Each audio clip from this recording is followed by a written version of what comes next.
तो एक नए प्रश्न के साथ हम फिर से आ गए हैं। हम इस समय देख रहे हैं सेकेंड ईयर की हिंदी भाषा। यह है अगला प्रश्न, डॉक्टर खूबचंद बघेल के व्यक्तित्व पर प्रकाश डालिए। इससे पहले हम लोगों ने काफ़ी सारे प्रश्न बना लिए हैं, यदि आपने नहीं देखा तो पिछले वीडियो में जाकर देख लें। तो यहाँ पे हम लोग जान रहे थे डॉक्टर खूबचंद बघेल के व्यक्तित्व पर प्रकाश डालिए। ये प्रश्न भी काफ़ी महत्वपूर्ण है। उपयुक्त कथन विख्यात साहित्यकार श्री हरि ठाकुर का है। यह उद्गार उन्होंने डॉक्टर खूबचंद बघेल के निधन का समाचार सुनकर व्यक्त किए थे। डॉक्टर खूबचंद बघेल जैसे शौर्यवान एक लोकप्रिय नेता को छत्तीसगढ़ की माटी की मोहक सुगंध कहा जाना सर्वथा उपयुक्त है। इसका प्रमुख कारण यह था कि उसकी रग-रग में इस माटी के कणों के प्रति अगाध स्नेह था।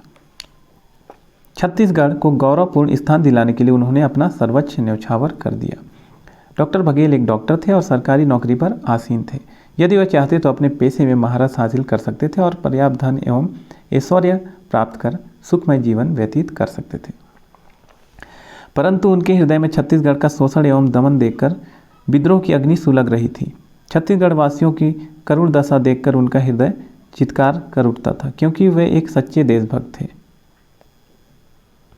इसीलिए सन 1930 में महात्मा गांधी ने जब नमक सत्याग्रह छेड़कर देश के 9 युवकों को स्वतंत्रता की अग्निकुंड में कूदने के लिए आह्वान किया, तो वे सरकारी नौकरी व सुख सुविधाओं को त्याग कर आंदोलन में कूद पड़े।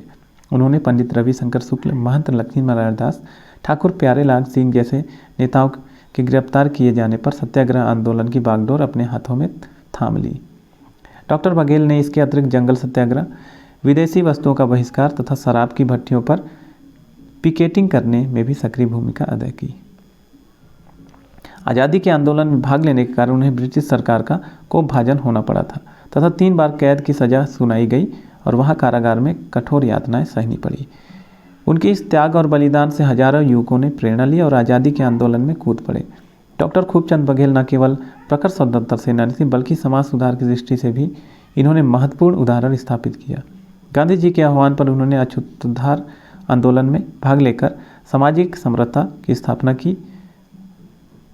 मध्य प्रदेश हरिजन सेवक संघ में मंत्री के रूप में उनकी सेवाएं उल्लेखनीय है। इसी प्रकार उन्होंने समाज में व्याप्त कुरीतियों, निरर्थक रूढ़ियों और दमघोटू संकीर्णताओं का भी साहसपूर्वक विरोध किया। वे निरंतर छत्तीसगढ़ के प्रगतिशील और उदार बनाने के लिए चेष्टारत रहे, जिसके परिणाम स्वरूप उन्हें अपने समाज का कोपभाजन बनना पड़ा। डॉक्टर बघेल एक बहुमुखी प्रतिभा के धनी थे। ऊंच नीच नामक नाटक लिखकर उन्होंने सामाजिक भेदभाव को समाप्त करने में महत्वपूर्ण भूमिका अदा की थी तथा अपनी विशाल मानसिकता का परिचय दिया। ठाकुर प्यारेलाल सिंह द्वारा संपादित पत्र राष्ट्रबंधु में उनके लेख निरंतर प्रकाशित होते थे। डॉक्टर बघेल एक आध्यात्मिक व्यक्ति थे। उनकी दिनचर्या अत्यंत व्यवस्थित थे। वे नियम से प्रातः 4 बजे उठ जाते थे। कुछ समय ईश्वर चिंतन में व्यतीत करने के बाद वे अध्ययन, मनन और लेखन में लग जाते थे। उन्होंने अपने जीवन के प्रत्येक क्षण का सही सदुपयोग कर युवकों के सामने एक आदर्श स्थापित किया। छत्तीसगढ़ भ्रातृ संघ के माध्यम से उन्होंने छत्तीसगढ़ राज्य को स्वतंत्र बनाने के लिए समाज में जागृति उत्पन्न की।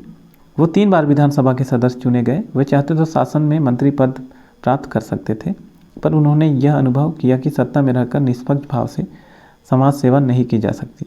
तब उन्होंने कांग्रेस से त्यागपत्र दे दिया। उसके बाद वे आचार्य कृपलानी के नेतृत्व में गठित किसान मजदूर पार्टी में सम्मिलित हो गए। छत्तीसगढ़ में अपने स्वराज्य के स्वप्न को साकार करने के लिए जीवन भर जूझते रहे। बहुमुखी प्रतिभा संपन्न इस महान स्वतंत्रता सेनानी एवं समाज सुधारक ने छत्तीसगढ़ आदर्श की वेदना और कहर का अनुभव किया था। यथाशक्ति छत्तीसगढ़ को एक गौरवपूर्ण स्थान दिलाने में अहम भूमिका निभाई। इसलिए छत्तीसगढ़ की माटी की सुगंध कहना उचित ही है। तो इस तरह से हमारा यह प्रश्न का उत्तर भी खत्म हुआ। हम जान रहे थे डॉक्टर खूबचंद बघेल के व्यक्तित्व पर प्रकाश डालिए। यह प्रश्न था सेकेंड ईयर के हिंदी भाषा का। यदि आपके मन में हिंदी भाषा से लेकर कोई प्रश्न है तो कमेंट के माध्यम से हमें पूछें, हम आपको उत्तर देने की पूरी कोशिश करेंगे। हिंदी भाषा के अगले प्रश्न के साथ हम अगले वीडियो में आपसे मिलेंगे। वीडियो देखने के लिए आपका धन्यवाद।